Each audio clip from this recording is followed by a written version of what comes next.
ಇಂದು ಮುಖ್ಯಮಂತ್ರಿಯಾಗಿ ಡಿಕೆ ಶಿವಕುಮಾರ್ ಪ್ರಮಾಣ ವಚನ ಸ್ವೀಕಾರ ಮಾಡ್ತಾ ಇದ್ದಾರೆ.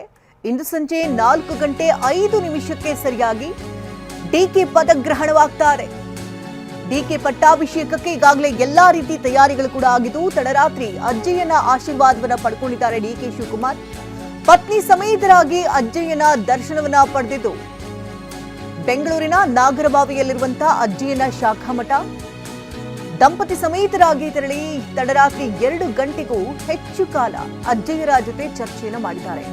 ನಿನ್ನೆ ರಾತ್ರಿ 11:40ರಿಂದ ಮಧ್ಯರಾತ್ರಿ 2 ಗಂಟೆ ತನಕ ಚರ್ಚೆಯಾಗಿದೆ. Hotel Management with AI. Join IIHM, International Institute of Hotel Management. ಮಧ್ಯರಾತ್ರಿ 2 ಗಂಟೆವರೆಗೂ ಅಜ್ಜಯ್ಯನ ಮಠದಲ್ಲೇ ಡಿಕೆ ಶಿವಕುಮಾರ್ ಇದ್ರು. ದೆಹಲಿಯಿಂದ ಆಗಮಿಸಿದ ಕೂಡಲೇ ಮಠಕ್ಕೆ ಭೇಟಿಯನ್ನು ಕೊಟ್ಟಿದ್ರು ಡಿಕೆ. ಪ್ರಮಾಣ ವಚನ ಕುರಿತಂತೆ ಸಲಹೆಯನ್ನು ಪಡೆಯುವಂತಹ ಸಾಧ್ಯತೆ ಕೂಡ ಇದೆ.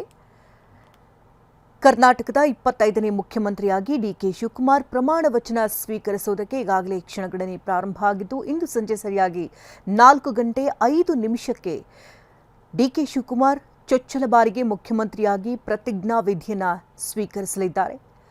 ನೂತನ ಮುಖ್ಯಮಂತ್ರಿಯಾಗಲಿರುವಂತಹ ಡಿಕೆ ಶಿವಕುಮಾರ್ಗೆ ರಾಜ್ಯಪಾಲ ಥಾವರ್ ಚಂದ್ ಗೆಹ್ಲೋಟ್ ಪ್ರತಿಜ್ಞಾ ವಿಧಿಯನ್ನು ಬೋಧಿಸಲಿದ್ದಾರೆ. ಇನ್ನು ಹೈಕಮಾಂಡ್ ಈಗಾಗಲೇ ಸೂಚನೆ ಕೊಟ್ಟಂತೆ ಯಾವುದೇ ರೀತಿ ತೀರಾ ಅದ್ಧೂರಿತನ ಆಡಂಬರಗಳು ಕೂಡ ಇಲ್ಲ.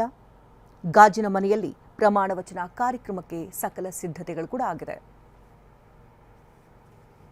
ಈ ಬಗ್ಗೆ ಇನ್ನಷ್ಟು ಡೀಟೇಲ್ಸ್ ಅನ್ನ ಪಡ್ಕೊಳ್ಳೋಣ. ದೂರವಾಣಿ ಸಂಪರ್ಕದಲ್ಲಿ ಸುನಿಲ್ ಇದ್ದಾರೆ. ಸುನಿಲ್, ಪಟ್ಟಾಭಿಷೇಕಕ್ಕೆ ಈಗಾಗಲೇ ಕ್ಷಣಗಣನೆ ಕೂಡ ಪ್ರಾರಂಭ ಆಗಿರುವಂಥದ್ದು.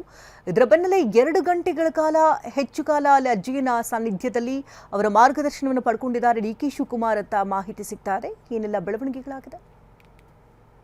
ಶಕುಂತಲಾ, ರಾಜ್ಯದ ನೂತನ ಮುಖ್ಯಮಂತ್ರಿಯಾಗಿ ಡಿಕೆ ಶಿವಕುಮಾರ್ ಅವರ ಪದಗ್ರಹಣಕ್ಕೆ ಕೌಂಟ್ ಡೌನ್ ಒಂದ್ ಕಡೆ ಶುರುವಾಗಿದೆ. ಅದೇ ರೀತಿಯಾಗಿ ಇವತ್ತು ಸಂಜೆ 4:05 ಲೋಕಭವನದಲ್ಲಿ ಡಿಕೆ ಶಿವಕುಮಾರ್ ಅವರು ರಾಜ್ಯದ 25ನೇ ಮುಖ್ಯಮಂತ್ರಿಯಾಗಿ ಪ್ರಮಾಣ ವಚನವನ್ನ ಸ್ವೀಕರಿಸ್ತಾರೆ.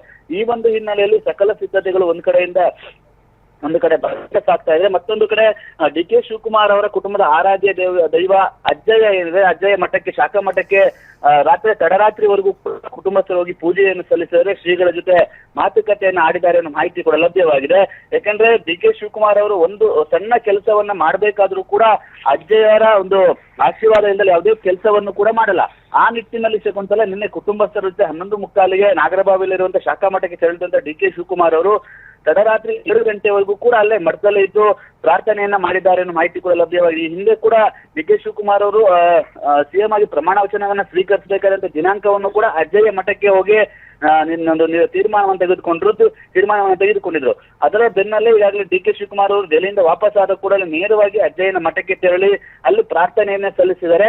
ಹಾಗಾಗಿ ಡಿ.ಕೆ. ಶಿವಕುಮಾರ್ ಅವರು ಯಾವಾಗ್ಲೂ ಕೂಡ ಒಂದು ಸಣ್ಣ ವಿಚಾರ ಅಲ್ಲಿ ಸಣ್ಣ ಕೆಲಸವನ್ನು ಕೂಡ ಮಾಡ್ಬೇಕು ಅಂದ್ರೆ ಅಜ್ಜಯ್ಯನ ಅಪ್ಪಣೆ ಇಲ್ಲದೆ ಅವ್ರು ಮಾಡಲ್ಲ. ಹಾಗಾಗಿ ಅಜ್ಜಯ್ಯನವರ ಆಶೀರ್ವಾದವನ್ನ ಸಲ್ಲಿಸಿ ಈ ಒಂದು ಇವತ್ತಿನ ಒಂದು ಪ್ರಮಾಣ ವಚನ ಸ್ವೀಕಾರ ಕಾರ್ಯಕ್ರಮಕ್ಕೆ ಸಿದ್ಧತೆಯನ್ನು ಕೂಡ ಮಾಡ್ಕೊಳ್ತಾ ಇದ್ದಾರೆ. ಅದೇ ರೀತಿಯಾಗಿ ಲೋಕಭವನದಲ್ಲಿ ಸಕಲ ಸಿದ್ಧತೆಗಳು ಕೂಡ ಜೋರಾಗಿ ನಡೆದಿದೆ. ಈಗಾಗಲೇ ಸಾಕಷ್ಟು ಸಂಖ್ಯೆಯಲ್ಲಿ ಎಲ್ಲರಿಗೂ ಕೂಡ ವಿಶೇಷವಾದ ಆಸನದ ವ್ಯವಸ್ಥೆಗಳನ್ನ ಮಾಡಾಗಿದೆ. ಸಿನಿಮಾ ತಾರೆಯರಾಗ್ಬೋದು, ಮತ್ತೆ ಮಠಮಾನ್ಯಗಳಿಂದ ಕೂಡ ಮಠಾಧೀಶರು ಎಲ್ಲರೂ ಕೂಡ ಭಾಗಿಯಾಗ್ತಾರೆ.